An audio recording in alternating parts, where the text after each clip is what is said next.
So what's happening across the world as well? Turkey, remember, has hiked rates as well in a bit of a surprise move too. Let's talk about all of that with Seth Freeman. He's Senior MD of GlassRatner Advisory and Capital Group. Joins us right now on the phone line. Seth, good having you. Thanks so much for joining in. What do you make of the Fed minutes? Par for the course and on expected lines, or did you believe that there were some surprises here and there? Oh, I think it was pretty much par for the course. You know, I think they're very comfortable with the fact that we are achieving, in some ways, perhaps unfortunately, this 2% target inflation rate, and keeping their eye at the same time a little more, I think, on the global situation than previous years. They sounded fairly okay with inflation staying above their target rate as well. In fact, on one of the Bloomberg reports I read, it said that the Fed would in fact be comfortable and happy if indeed the inflation overshoots their target rate and stays above that for a particular period of time. Yeah, that's actually pretty much, I think, what they said in the last statement as well.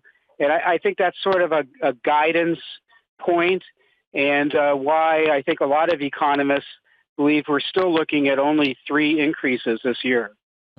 Seth, one question, what does all of this, I mean, yes, the Fed hasn't given a surprise, but what's happening across the world is interesting. One, the dollar strength against a host of emerging market currencies, including India. The Indian rupee, for example, has slid to lowest level since November 2016. Turkey's had this very interesting rate action as well, done overnight. What does all of this mean for emerging market equities and bonds as well?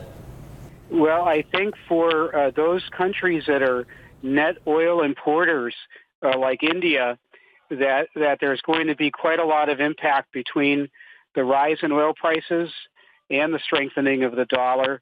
It's sort of a double whammy for countries like India. Conversely, frankly, for emerging markets investors whose portfolios are priced in dollars, it's negative because of for example, the foreign currency depreciation. No, which is a fair point, and therefore my question, Paul, say if we take India for example, Seth, we haven't really had dramatic dollar inflows into India in calendar year 18, save for a month maybe. By and large, FIIs have been net sellers. With the positions the way they are standing right now, do you think there could be heightened flows out of even stronger markets like India into the developed markets? I think whether it matters whether we're discussing equities versus debt, and of course with higher rates outside of it, rates going up in developed markets, that's going to put some pressure because the premium for investing in India is less attractive, on debt. But for equities, I think we're in better shape than usual, partly because of so much index-based investing and the fact that, investors, I think, are going to stay in equities for some time. And so whatever allocations there are to India and other emerging markets countries are going to be buffered because of the index. Seth, we'll leave it at that. Thank you so much for taking this call. Appreciate your time. Thank you. That's Seth Freeman with his thoughts.